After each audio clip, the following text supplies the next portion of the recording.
হাত উঁচু করে দোয়া করে, আল্লাহ আমার মতো গুনাহগারের জমিনে কেউ নাই, তবে জীবনে একটা ভালো কাজ আমি করেছি। আমার মনে হয় আমি ঘরের মধ্যে বড় গরিব, মানুষের বাড়ি কাজ না করলে আমার ঘরের চুলায় আগুন জ্বলতো না। আমার প্রতিদিনের একটা অভ্যাস ছিল, আমি বাড়িতে সন্ধ্যাবেলা আসার সময় গাভীর দুধ নিয়ে আসতাম, আইসা মায়ের আগে আপ্পানে পান করাইতাম, তারপরে আমার সন্তান আমার স্ত্রীরা পান করতে। এটাই ছিল আমাদের দৈনন্দিন খানার রুটিন। একদিন রাতের বেলা সন্ধ্যা আসতে পারি না, আসতে দেরি হয়ে গেল। রাতের গভীরে আইসা দেখি আমার বুড়া মা আমার বাবায় ঘুমায়, আর ওদিকে আমার বাচ্চাগুলো আমার অপেক্ষা আছে কখন বাবাজান খানা নিয়ে আসবে, তারপরে খানা খাবো। আমি দুধের পেয়ালা নিয়ে তো ওয়াদা করা আমার মাকে আর আব্বাকে না দিয়ে আমার বাচ্চাদের দিব না। আমি যখন দেখলাম মা ঘুমায় বাবাও ঘুমায়, আমি দুধের পেয়ালা নিয়ে মায়ের মাথার কিনারায় দাঁড়ায় গেল। আমার বাবার কিনারায় দাঁড়িয়ে গিয়েছি, আর আমি তাকায় দেখি আমার বাচ্চাগুলো আমার পা জড়ায় কান্না করে আর বলে, আব্বু খানা দাও। আমাকে যতই পা জড়ায় কান্না করে আমি একটু ওদের দুধ দেই না।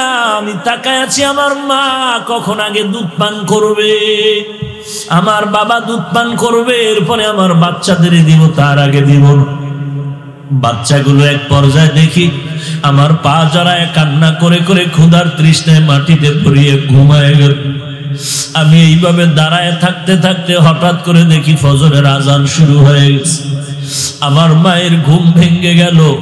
মা তাকায় দেখে আমি সন্তান দুধের পেয়ালা নিয়ে মায়ের মাথার কিনারায় দাঁড়িয়েছে।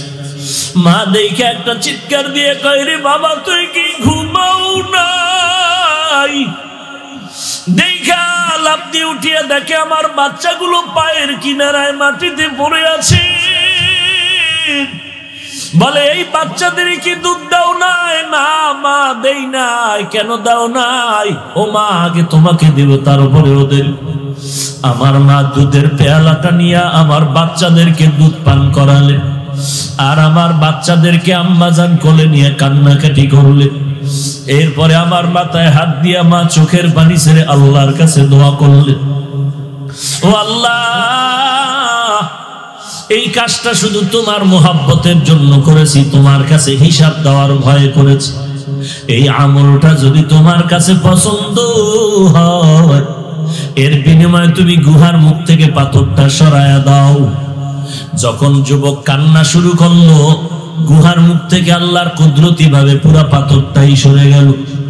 এর এলাকার যুবক ও পর্দার আড়ালের মা ও যুবক ভাইরা ও চাকরিজীবী ও ব্যবসায়ীরা, ওই মা বাবার সাথে যারা বেয়াদবি করেছো,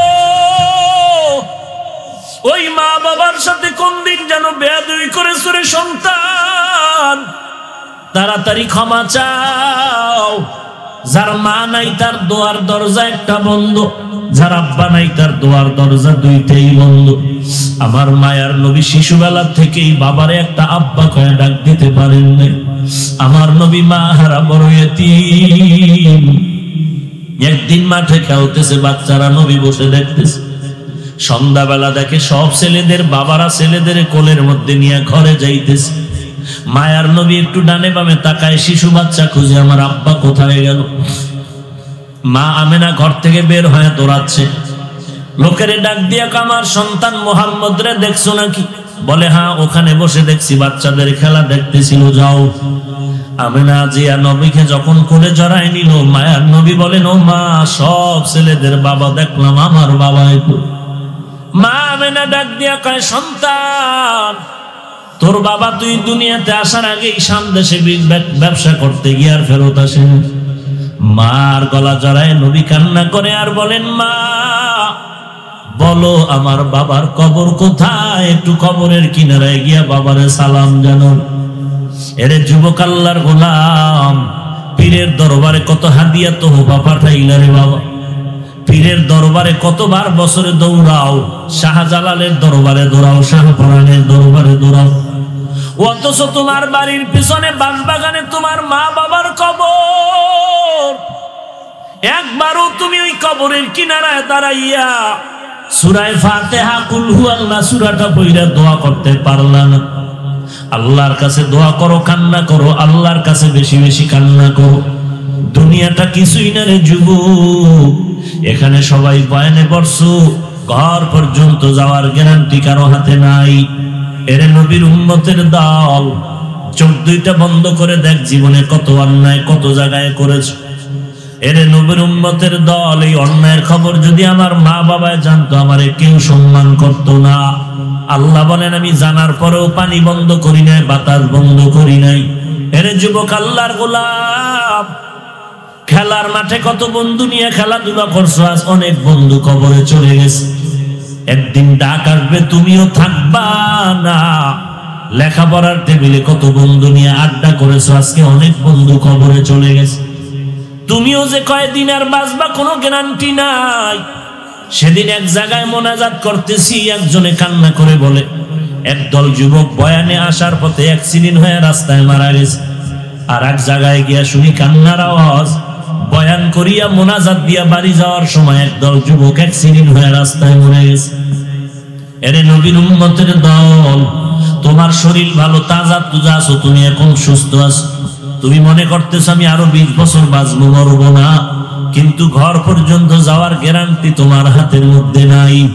জীবনে যত গুনাহ করছো, পায়ে হাত দিয়ে বলি আর গুনাহ করিও না রে বাবা।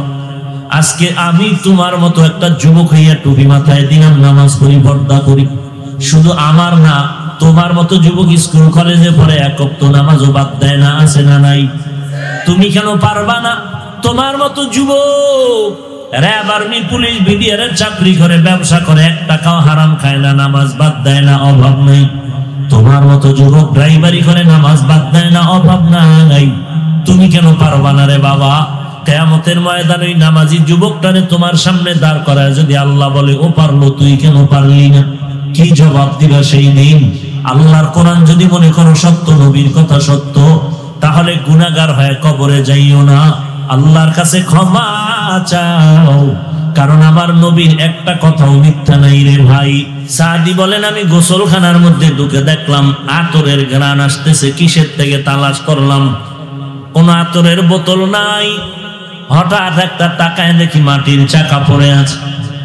ওই মাটির চাকা আমি হাতে নিয়া নাকের কিনারায় নিয়ে দেখলাম ওই মাটির চাকার থেকেই মেশকের ঘ্রাণ। কিসের থেকে?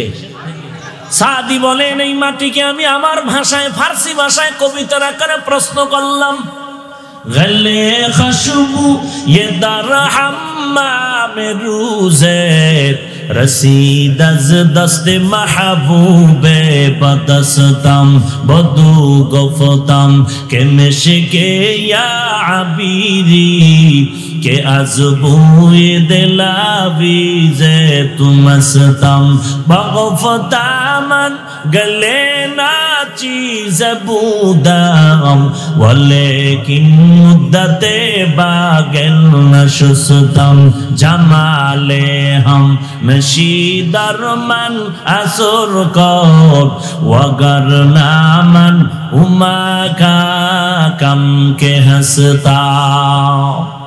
सादी माटी के डेके बोले एकदास ना मेरा दरे बसिया हेरिनो माटिर ढेला हाथे निया शुकिया देखिलाम रयेছে सुबास मेला कहिलो ताहारे कस्तूरी तुमी ओगो तुमी किया तोर दा তোমার গায়েতে সুবাসে ভরা ওগো তুমি কি গুলিসিতা। মাটি জবান খুলে গেল, কথা বলা শুরু করে বলল, কহিল সব কিছু আমি নহি, আমি অতি নিচু মাটি, ফুলের সাথে থাকিয়া তাহার সুবাসে হইলাম খাঁটি। সাদি বলেন ও মাটি, তোমার ভেতরে এত ঘ্রাণ কেন? তুমি মেশকো নাকি আম্বর নাকি আতরদা? মাটি ডেকে বলে সাদি না না, আম্মেশকোনা আম্বারনা আতর দাও না। একটা ফুলের গাছের গোড়ায় আমি সম্পর্ক করে জমে থাকার কারণে ওই ফুলের ঘ্রাণ আমি মাটির মধ্যে প্রবেশ করেছি। সোহবতে সালে তোরা সালে কুনাত, সোহবতে তালে তোরা তালে কুনাতের জমানা, সোহবতে বা আউলিয়া বেহতর আজ সদ সালে তাআত বেরিয়া, মাইলে মোমেন সোয়ে মোমেন মিশাওত, মাইলে কাফের সোয়ে কাফের মিশাওয়াত। সাদি এই ঘটনার দ্বারা দুনিয়ার মানুষকে বয়ান করেন, ও দুনিয়ার মানুষ, একটা মাটির চাকা ফুলের গাছের গোড়ায় থাকার কারণে যদি ফুলের ঘ্রাণ মাটির মধ্যে ঢুকতে পারে, ও দুনিয়ার বান্দা, দুনিয়ার একটা খারাপ মানুষ, দুনিয়ার একটা বেআমল বিশৃঙ্খল মানুষ যদি একটা আল্লাহওয়ালার সাথে সম্পর্ক লাগায়া দেও, তাহলে ওই মানুষ কেন তুমি ভালো হতে পারবা না? একটা শিশু বাচ্চা আমার হাতের সামনে নিয়ে বলে, হুজুর এই বাচ্চাটার একটু ফু দেন, দম করেন। কেন? বলে অসুস্থ। কি অসুস্থ? বলে খানা খায় না, শরীরটা শুকায় যাচ্ছে, ডাক্তার দেখাও না। বলে বহু ডাক্তার দেখাইলাম, এরপরও ঝামেলা কেন? বলে সবাই বলে বদনজর বদনজর বদনজর। আসেনি বদনজর? আপনাদের দেশে কদু খ্যাত আসেনি? কদু খ্যাত জুতা টানায়নি মাঝে মাঝে? কথা বলেন না কেন? ধানের ক্ষেতে জুতা টানায়নি কেন? বরকত বেশি হবে এই জন্য। হ্যাঁ, কেন লাগায়? বলে বদনজর। কার বদনজর? পীর সাহেবের। পীর সাহেবের বদনজর। সমাজের বড় গাঞ্জাখোর, সমাজের বড় বেআমলওয়ালা উশৃঙ্খল। ভালো একটা সুন্দর বাচ্চা দেখে বলে, ওরে খোদা, গজব শুরু হয়ে গেল। ভালো একটা গাছে দিয়ে তাকায় বলে, এত ফল, গজব শুরু হয়ে গেল। এরে আল্লাহর বান্দা, আমাকে জবাব দাও, একটা বেআমল উশৃঙ্খল গাঞ্জাখোর, ওর যদি চোখের নজরে মানুষের মধ্যে লাগিয়া মানুষের ক্ষতি হইতে পারে, রিয়াকশন হতে পারে। গাছের মধ্যে লাগলে যদি রিয়াকশন হয়, গাভীর দুধ হইতো 20 কেজি, এখন 5 কেজিও হয় না। হুজুর পানি পরা দেন কেন? বলে বদনজর। একটা গাঞ্জাখোরের বদনজরে যদি গাভীর দুধ কমিয়া যায়, ঠিক বাবা, একজন খাঁটি আল্লাহওয়ালা, আল্লাহর খাঁটি গোলাম, আল্লাহর ওলি যদি তাহাজ্জুদওয়ালা জিকিরওয়ালা একটা বেনামাজির দিকে নেক নজর দেয়, ওই গাঞ্জাখোরের নজরে যদি অ্যাকশন হয়, আল্লাহওয়ালার নজরে কেন অ্যাকশন হবে না? ওইটা মানে বাটফার, এইটা মানে না। ওইটা মানছে ঠিকই, গাঞ্জাখোরের নজরে বাচ্চা অসুস্থ, এটা মানছে, কিন্তু আল্লাহওয়ালার নজরে যে মানুষ ভালো হয় এটা মানে না। কারণ এটা মানলেই তো ওর মাস্তানি টিকে না। ভাইরা আমার, আল্লাহর ভয় অন্তরে ঢুকাও। আল্লাহর ভয় অন্তরে না আসলে গুনাহ ছাড়া সম্ভব না। আর গুনাহ যদি না ছাড়ো, বান্দা জান্নাতের মজাদার জায়গা তুমি পাওয়াও সম্ভব না। সাহাবায়ে কেরামের মধ্যে 10 জন সাহাবা জান্নাতের অগ্রিম সুসংবাদ পেলেন। এরা যুবক আল্লাহর গোলাম, 3টা যুবক ছেলে একসাথে বন্ধুত্ব বাতায়া যাচ্ছে কোথাও সফর, আনন্দ ভ্রমণে যায়। হঠাৎ একটা জঙ্গলের কিনারায় যাওয়া মাত্র মুষলধারে বৃষ্টি শুরু হয়ে গেল। এমন বৃষ্টি, দাঁড়ানোরও সুযোগ নাই, কোথাও দৌড় দিয়া যাবে তাও সুযোগ নাই। আত্মরক্ষার জন্য ডানে বামে তাকায়, কি করা যায়? হঠাৎ করে নজর করে দেখে একটা বিশাল পাহাড়ের গর্ত দেখা যায়। 3টা যুবক সন্তান নিজেদের আত্মরক্ষার জন্য গর্তের মধ্যে ঢুকে গেল। ভেতরে গিয়ে আশ্রয় নিল। গর্তের মধ্যে অন্ধকার, এদিকে বাহিরে মুষলধারে বৃষ্টি। এই পর্দার আড়ালের মা, মাইকের আওয়াজ পাইতেছেন, কানটা লাগায় শুনে যান রে মা। আমি হাফিজুর রহমানের মা, ও মা, আপনারাও একজন সন্তানের মা।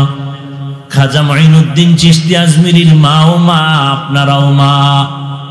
বড় পীর আব্দুল কাদের জিলানী রহমাতুল্লাহ আলাইহির মা ও মা, আপনিও মা। উজানির কারি ইব্রাহিম রহমাতুল্লাহ আলাইহির মা ও মা, আপনিও মা। চরমনাইর সৈয়দ ইসহাক রহমাতুল্লাহ আলাইহির মা ও মা, আপনিও মা। ওই শামসুল হক ফরিদপুরি রহমাতুল্লাহ আলাইহির মা ও মা, আপনিও মা। সারসিনার নেসারউদ্দিন রহমাতুল্লাহ আলাইহির মা ও মা, আপনিও মা। আজকে স্টেজের ভিতরে ছাত্রদের পাগড়ি দিলাম, আর সবাই কোরআন মুখস্থ করে ফেলেছে, এদের মা ও মা। ও এলাকার মা, তুমি একজন মা। মনে কি চায় না কোরআনওয়ালার মা হয় কবরে যাও? তোমার সন্তান তোমার জানাজার ইমামতি করবে, তোমার সন্তান কবরের কিনারায় দাঁড়ায় আল্লাহর কোরআন পড়ে দোয়া করবে, তুমি কি চাও না? আজকে কত দূর থেকে বয়ান শুনতে আসছো, কুয়াকাটার সন্তান বয়ান করবে। আল্লাহ যদি তোমার এমন একটা সন্তান দিতেন, তুমি দুনিয়াতেই তো জান্নাত পেয়ে যাইতা রে মা। যদি তুমি ফল ভালো খেতে চাও, গাছ ভালো লাগাও। যদি ভালো সন্তানের মা বাবা হতে চাও, আগে মা বাবা তোমাদের চরিত্র ভালো করে নাও। সন্তানের সামনে মা বাবা ঝগড়া করলে সন্তান শিখবে কি? সন্তানের সামনে স্বামী স্ত্রী গালাগালি করলে সন্তান শিখবে কি? হুজুর গো তাবিজেই গালি বন্ধ হবে নাকি? দুনিয়ার আকাম কইরা হুজুরের কাছে তাবিজের জন্য লাইনে দাঁড়াইছে। হুজুর সন্তান কথা শুনে না, মাকে মানে না, বাবাকে মানে না, অথচ তুমি সন্তানকে মানার মতো চরিত্র শিখাও নাই। স্বামী আর স্ত্রী এক জায়গা বইয়া ঝগড়া করছো, সন্তান তাকায় তাকায় দেখছে আর শিখছে। স্বামী আর স্ত্রী একে অপরকে গালাগালি করেছো, তর্ক করেছো, সন্তান দেখছে আর শিখছে। এগুলো শিখার পর সন্তান আর কন্ট্রোলে আসতে চায় না। যুবক পাহাড়ের গর্তের মধ্যে ঢুকিয়া বৃষ্টির থেকে আশ্রয় নেওয়ার জন্য গর্তে ঢুকলো। আল্লাহ তাআলার পরীক্ষা, পাহাড়ের উপর থেকে একটা বড় পাথর এসে পাহাড়ের মুখে পড়ে আটকায় গেল।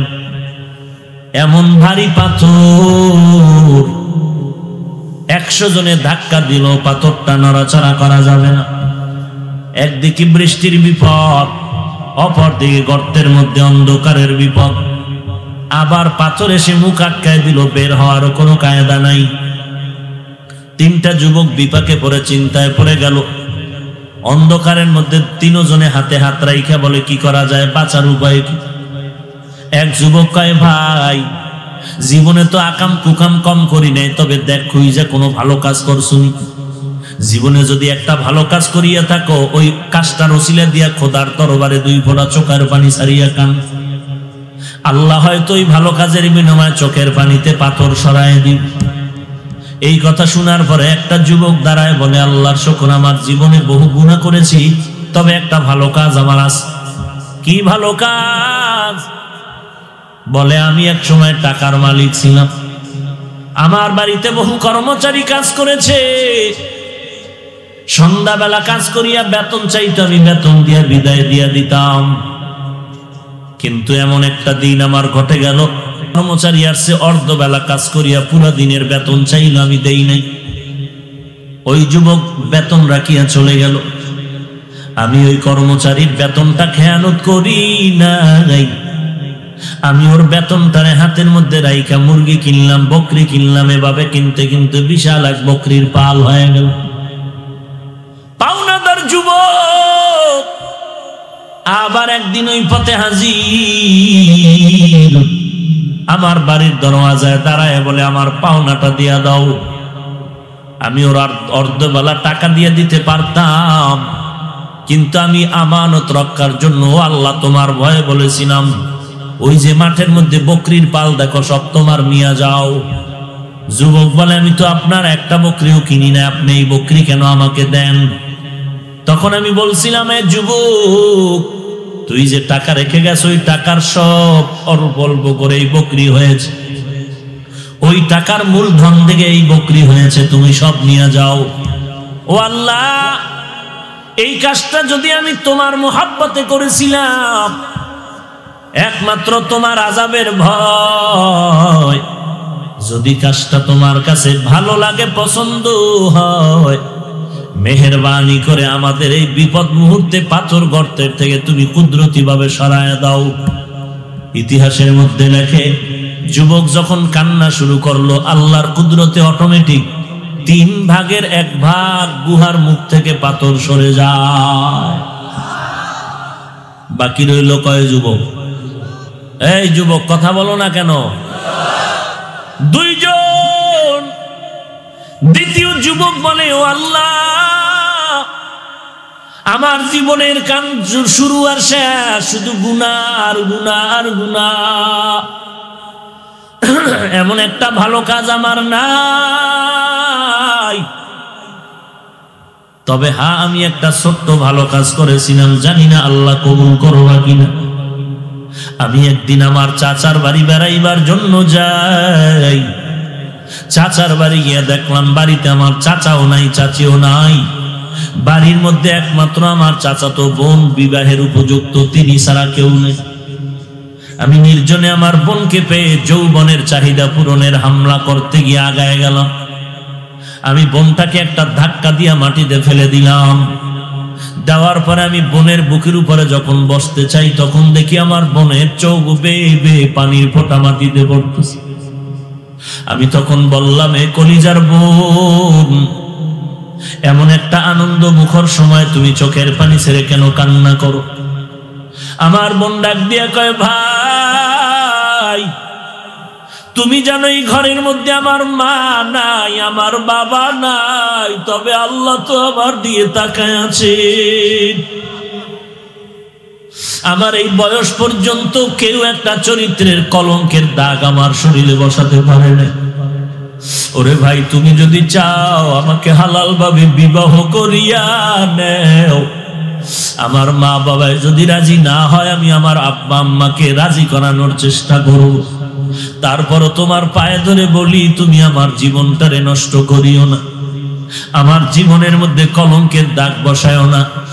যুবক কান্না করে বলে, রে মালিক। তখন আমার বোনের কান্না দেখি আমার দিলটাও নরম হয়ে গেল। আমিও হাসরের ময়দানের কঠিন বিচারের ভয় অন্তরে ঢুকলো। ও আল্লাহ, তোমার ভয় আমি আমার বোনকে নিরাপদে ছেড়ে দিলাম। আমি আর গুনাহের দিকে যাই নাই। ও আল্লাহ, আমার যদি এই কাজটা যদি তোমার পছন্দ হয়, মেহেরবানি করে গর্তের থেকে পাথরটা সরায়া দাও। যুবক কান্না করে দোয়া করা মাত্র পাথরের 3/2 সরে গেল। 3 নাম্বার যুবক হাত উঁচু করে দোয়া করে, আল্লাহ, আমার মতো গুনাহগারের জমিনে কেউ নাই, তবে জীবনে একটা ভালো কাজ আমি করেছি। আমার মনে হয় আমি ঘরের মধ্যে বড় গরিব, মানুষের বাড়ি কাজ না করলে আমার ঘরের চুলায় আগুন জ্বলতো না। আমার প্রতিদিনের একটা অভ্যাস ছিল, আমি বাড়িতে সন্ধ্যাবেলা আসার সময় গাভীর দুধ নিয়ে আসতাম। আইসা মায়ের আগে আপ্পানে পান করাইতাম, তারপরে আমার সন্তান আমার স্ত্রীরা পান করতে। এটাই ছিল আমাদের দৈনন্দিন খানার রুটিন। একদিন রাতের বেলা সন্ধ্যা আসতে পারি না, আসতে দেরি হয়ে গেল। রাতের গভীরে আইসা দেখি আমার বুড়া মা, আমার বাবায় ঘুমায়, আর ওদিকে আমার বাচ্চাগুলো আমার অপেক্ষা আছে, কখন বাবাজান খানা নিয়ে আসবে, তারপরে খানা খাবো। আমি দুধের পেয়ালা নিয়ে তো ওয়াদা করা আমার মাকে আর আব্বাকে না দিয়ে আমার বাচ্চাদের দিব না। আমি যখন দেখলাম মা ঘুমায়, বাবাও ঘুমায়, আমি দুধের পেয়ালা নিয়ে মায়ের মাথার কিনারায় দাঁড়ায় গেল। আমার বাবার কিনারায় দাঁড়িয়ে গিয়েছি, আর আমি তাকায় দেখি আমার বাচ্চাগুলো আমার পা জড়ায় কান্না করে আর বলে, আব্বু খানা দাও। আমাকে যতই পা জড়ায় কান্না করে, আমি একটু ওদের দুধ দেই না। আমি তাকায় আছি আমার মা কখন আগে দুধ পান করবে, আমার বাবা দুধ পান করবে, এরপরে আমার বাচ্চাদের দিব, তার আগে দিব না। বাচ্চাগুলো এক পর্যায়ে দেখি আমার পা জড়ায় কান্না করে করে ক্ষুধার তৃষ্ণায় মাটিতে পড়িয়ে ঘুমায় গেল। আমি এইভাবে দাঁড়ায় থাকতে থাকতে হঠাৎ করে দেখি ফজরের আজান শুরু হয়ে গেছে। আমার মায়ের ঘুম ভেঙে গেল। মা তাকায় দেখে আমি সন্তান দুধের পেয়ালা নিয়ে মায়ের মাথার কিনারায় দাঁড়িয়েছি। মা দেখে একটা চিৎকার দিয়ে কয়, রে বাবা তুই কি ঘুমাও নাই? দেখা লাফ দিয়ে উঠিয়ে দেখে আমার বাচ্চাগুলো পায়ের কিনারায় মাটিতে পড়ে আছে।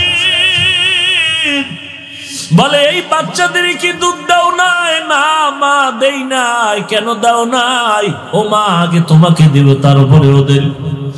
আমার মা দুধের পেয়ালাটা নিয়ে আমার বাচ্চাদেরকে দুধ পান করালেন, আর আমার বাচ্চাদেরকে আম্মাজান কোলে নিয়ে কান্নাকাটি করলেন।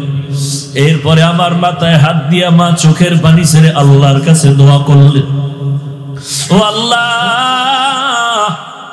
এই কাজটা শুধু তোমার মোহাব্বতের জন্য করেছি, তোমার কাছে হিসাব দেওয়ার ভয়ে করেছি।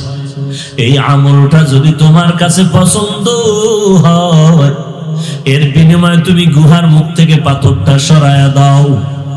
যখন যুবক কান্না শুরু করলো, গুহার মুখ থেকে আল্লাহর কুদরতি ভাবে পুরা পাথরটাই সরে গেল। এর এলাকার যুবক ও পর্দার আড়ালের মা ও যুবক ভাইরা ও চাকরিজীবী ও ব্যবসায়ীরা, অনেকে আজকে ঢাকার শহরে ওই মা বাবার সাথে যারা বেয়াদবি করেছ, ওই মা বাবার সাথে কোন দিন যেন বেয়াদবি করেছ রে সন্তান, তাড়াতাড়ি ক্ষমা চাও। যার মা নাই তার দোয়ার দরজা একটা বন্ধ, যার আব্বা নাই তার দোয়ার দরজা দুইটাই বন্ধ। আমার মায়ার নবী শিশুবেলা থেকেই বাবারে একটা আব্বা কয়ে ডাক দিতে পারেন না। আমার নবী মা হারা বড় ইতিম। একদিন মাঠে খেলতেছে বাচ্চারা, নবী বসে দেখতেছে। সন্ধ্যাবেলা দেখে সব ছেলেদের বাবারা ছেলেদের কোলের মধ্যে নিয়ে ঘরে যাইতেছে। মায়ার নবী একটু ডানে বামে তাকায়, শিশু বাচ্চা খুঁজে আমার আব্বা কোথায় গেল। মা আমেনা ঘর থেকে বের হয়ে দৌড়াচ্ছে। লোকেরে ডাক দিয়া, আমার সন্তান মোহাম্মদ রে দেখছো নাকি? বলে, হ্যাঁ ওখানে বসে দেখছি, বাচ্চাদের খেলা দেখতেছিল, যাও। আমেনা জিয়া নবীকে যখন কোলে জড়ায় নিল, মায়ার নবী বলেন, ও মা, সব ছেলেদের বাবা দেখলাম, আমার বাবা একটু। মা আমেনা ডাক দিয়া কয়, সন্তান, তোর বাবা তুই দুনিয়াতে আসার আগেই সামদেশে ব্যবসা করতে গিয়ে আর ফেরত আসেন। মার গলা জড়ায় নবী কান্না করে আর বলেন, মা বলো আমার বাবার কবর কোথায়? একটু কবরের কিনারায় গিয়া বাবারে সালাম জানো। এরে যুবক আল্লাহর গোলাম, পীরের দরবারে কত হাদিয়া তোহফা পাঠাইলা রে বাবা। পীরের দরবারে কতবার বছরে দৌড়াও, শাহজালালের দরবারে দৌড়াও, শাহপরানের দরবারে দৌড়াও, অথচ তোমার বাড়ির পিছনে বাঁশবাগানে তোমার মা বাবার কবর। একবারও তুমি ওই কবরের কিনারায় দাঁড়াইয়া সূরা ফাতিহা কুল হুয়াল্লাহ সূরাটা পড়ে দোয়া করতে পারলা না। আল্লাহর কাছে দোয়া করো, কান্না করো, আল্লাহর কাছে বেশি বেশি কান্না করো। দুনিয়াটা কিছুই না রে যুবক, এখানে সবাই বয়ানে বসছো, ঘর পর্যন্ত যাওয়ার গ্যারান্টি কারো হাতে নাই। এরে নবীর উম্মতের দল, চোখ দুইটা বন্ধ করে দেখ জীবনে কত অন্যায় কত জায়গায় করেছ। এরে নবীর উম্মতের দল, এই অন্যায়ের খবর যদি আমার মা বাবায় জানতো, আমারে কেউ সম্মান করতো না। আল্লাহ বলেন, আমি জানার পরেও পানি বন্ধ করি নাই, বাতাস বন্ধ করি নাই। এরে যুবক আল্লাহর গোলাম, খেলার মাঠে কত বন্ধু নিয়ে খেলাধুলা করছো, আজ অনেক বন্ধু কবরে চলে গেছে। একদিন ডাক আসবে, তুমিও থাকবা না। লেখাপড়ার টেবিলে কত বন্ধু নিয়ে আড্ডা করেছো, আজকে অনেক বন্ধু কবরে চলে গেছে। তুমিও যে কয়দিন আর বাঁচবা কোনো গ্যারান্টি নাই। সেদিন এক জায়গায় মোনাজাত করতেছি, একজনে কান্না করে বলে, একদল যুবক বয়ানে আসার পথে অ্যাক্সিডেন্ট হয়ে রাস্তায় মারা গেছে। আর এক জায়গায় গিয়া শুনি কান্নার আওয়াজ, বয়ান করিয়া মোনাজাত দিয়া বাড়ি যাওয়ার সময় একদল যুবক অ্যাক্সিডেন্ট হয়ে রাস্তায় মরে গেছে। এরে নবীর উম্মতের দল, তোমার শরীর ভালো, তাজা তুজা আছো, তুমি এখন সুস্থ আছো, তুমি মনে করতেছ আমি আরো 20 বছর বাঁচবো, মরবো না, কিন্তু ঘর পর্যন্ত যাওয়ার গ্যারান্টি তোমার হাতের মধ্যে নাই। জীবনে যত গুনাহ করছো, পায়ে হাত দিয়ে বলি আর গুনাহ করিও না রে বাবা। আজকে আমি তোমার মতো একটা যুবক হইয়া টুপি মাথায় দিলাম, নামাজ পড়ি, পর্দা করি, শুধু আমার না, তোমার মতো যুবক স্কুল কলেজে পড়ে এক ওয়াক্ত নামাজও বাদ দেয় না, আছে না নাই? তুমি কেন পারবা না? তোমার মতো যুবক র‍্যাব আর্মি পুলিশ বিডিআর চাকরি করে ব্যবসা করে 1 টাকাও হারাম খায় না, নামাজ বাদ দেয় না, অভাব নেই। তোমার মতো যুবক ড্রাইভারি করে নামাজ বাদ দেয় না, অভাব নাই। তুমি কেন পারবা না রে বাবা? কিয়ামতের ময়দানে ওই নামাজি যুবকটারে তোমার সামনে দাঁড় করায় যদি আল্লাহ বলে ও পারলো, তুই কেন পারলি না? কি জবাব দিবা সেই দিন? আল্লাহর কোরআন যদি মনে করো সত্য, নবীর কথা সত্য, তাহলে গুনাহগার হয়ে কবরে যাইও না, আল্লাহর কাছে ক্ষমা চাও। কারণ আমার নবীর একটা কথাও মিথ্যা নাই রে ভাই। 1 জাররা পরিমাণ গুনাহ নিয়ে যদি কবরে যাও, আমার নবীর ঘোষণা, আল্লাহ বলেছেন 1 জাররা পরিমাণ গুনাহ নিয়ে যদি কবরে যাও, ওই কবরের 2 পার্শ্বের মাটির চাপ, একটা নয় দুটো নয়, কবরের মধ্যে 70 থেকে 99টা সাপ। ওই কবরের মধ্যে জাহান্নামের আগুন। আজকে জমিন থেকে 9 কোটি 30 লক্ষ মাইল উপরে সূর্য, রাতের বেলা নাই, তারপরও কেন এত গরম লাগে? আর হাসরের ময়দানে সূর্যটা মাথার উপরে যখন নেমে আসবে, আল্লাহ রাগান্বিত আওয়াজ দিয়ে বলবে, সূর্য তোর 12টা মুখ জমিনের দিকে ফিরায় সব তাপ ছেড়ে দাও। সূর্যের তাপে জমিনটা তামা হয়ে যাবে, গুনাহগারের মাথার মগজগুলো টাস টাস করে ফেটে যাবে। ওদিকে জাহান্নামের আওয়াজ, জাহান্নাম চিল্লায় বলবে, রে আল্লাহ, গুনাহগার গুলো কই? সব আমার পেটের মধ্যে দাও। ওদিকে আমার আল্লাহর রাগান্বিত আওয়াজ দিয়ে বলবেন, ও গুনাহগারের দল, নেককারদের থেকে আলাদা হয়ে যা। আমতাজুল ইয়াউমা আইয়ুহাল মুজরিমুন, ও নেক আমলওয়ালার থেকে গুনাহগারেরা আলাদা হয়ে যাও। কারণ আমি আজকে নেক আমলওয়ালার সাথে মুলাকাত করব, নূরের পর্দা উঠাইয়া। আমি আল্লাহ আরশে আজিমের মধ্যে নেককারদের ছায়া দিয়ে বসায় দিব। আমি এদের জান্নাতের মধ্যে ঢুকাইয়া আমি আমার আশিকদের সাথে মুলাকাত করব। আর গুনাহগারদের সাথে আমার কোন আজকে কথাও হবে না। আল্লাহ বলেন, এদের বাম হাতে আমলনামা দিয়া জাহান্নামের বেড়ি পরায় জাহান্নামে পাঠায় দিব। এরে যুবক, একটু আমলনামা দিয়ে তাকায় দেখ, জীবনে কোন দিন কোথায় কি পরিমাণ গুনাহ করছো কেউ জানে না, আল্লাহ জানেন, তুমিও জানো। আজকে এই সুন্দর একটা সুযোগ পাইয়া আল্লাহর কাছে তওবা করো, ক্ষমা চাও। গলায় ছুরি আসবে, জীবনে আর কোনোদিন নামাজ ছাড়বা না, বেপরদায় চলবা না, মা বাবারে কষ্ট দিবা না, আলেম ওলামাদের বিরোধিতা করবা না, আর কোনোদিন গুনাহের কাছেও যাবা না। তোমার মতো যুবক যদি স্কুল কলেজে পড়ে নামাজ পড়ে, তুমি কেন পারবা না? তওবা করো, আল্লাহকে বলো, আল্লাহ, আমার মতো যুবক যদি নামাজ পড়ে আমি কেন পারবো না? তুমি তৌফিক দাও। আজকে থেকে 1 ওয়াক্ত নামাজ বাদ দিব না, মা বাবার সাথে বেয়াদবি করব না, আলেম ওলামাদের সাথে বেয়াদবি করব না, মুরব্বিদের সাথে বেয়াদবি করব না, সহিভাবে কোরআন পড়ব, 5 ওয়াক্ত নামাজ বা জামাত আদায় করব। ও আল্লাহ, তুমি আমার তওবা কবুল করে নাও। যদি গলায় ছুরি আসে মরিয়া যাব, তারপর নবীর বিরোধিতা করব না।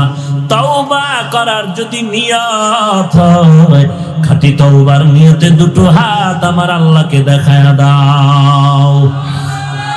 আয় আল্লাহ, সবার হাত আপনি কবুল করে নেন। আয় আল্লাহ, সবার তওবা কবুল করে নেন। তওবার উপরে মজবুত হয়ে চলার তৌফিক দান করেন। আয় আল্লাহ, আজকের মাহফিল কবুল করে নেন। আয় আল্লাহ, প্রত্যেকের হাত আপনি নবীজির মহব্বতে কবুল করে নেন। আয় আল্লাহ, গুনাহের প্রতি ঘৃণা জমায়ে দেন, নেক আমলের প্রতি আগ্রহ বাড়ায় দেন।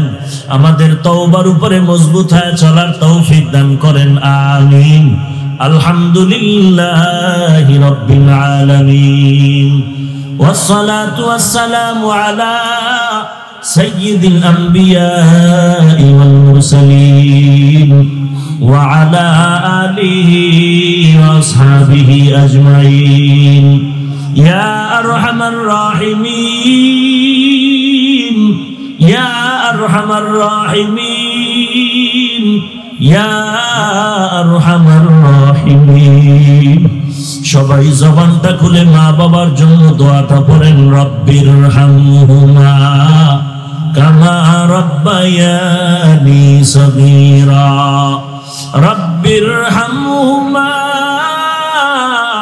কামা রাব্বায়ানি صغيرا اللهم إنك عفو تحب العفو فاعف عني اللهم إنا نسألك رضاك والجنة اللهم إنا نعوذ بك من سخطك والنار ও দয়ার মালিক কুদরতের নজর দিয়ে ময়দানে তাকায় দেখেন কত উলামায়ে কেরাম হাজির সাদা দাড়িওয়ালা হাজী সাহেবরা হাজির কলিজার টুকরা কত ব্যবসায়ী কত চাকরিজীবীরা হাত তুলেছেন আমার কলিজার টুকরা কত যুবকেরা এখানে হাজির কত ছাত্র ভাইরা হাত তুলেছেন রে আল্লাহ পর্দার আড়ালের কত মা বোনেরা হাত তুলেছেন আয় আল্লাহ আমাদের মতো গুনাহগার কেউ নাই শয়তানের ধোঁকায় পড়ে গুনাহ করেছি রে আল্লাহ আমার গুনার খবর আমার মা বাবা ভাই বোন কেউ জানে না আপনি জানেন আল্লাহ আমি আমলনামার দিয়ে তাকায় দেখলাম গুনাহের কারণে আমার হাত নাপাক আমার জিহ্বা নাপাক আমার চোখ নাপাক আমার অন্তর নাপাক আয় আল্লাহ এরপরও ঘুরিয়ে আপনার তওবার দরওয়াজায় আসছি আর গুনাহ করব না নবীজির মুহাব্বতে সকলের জীবনের সব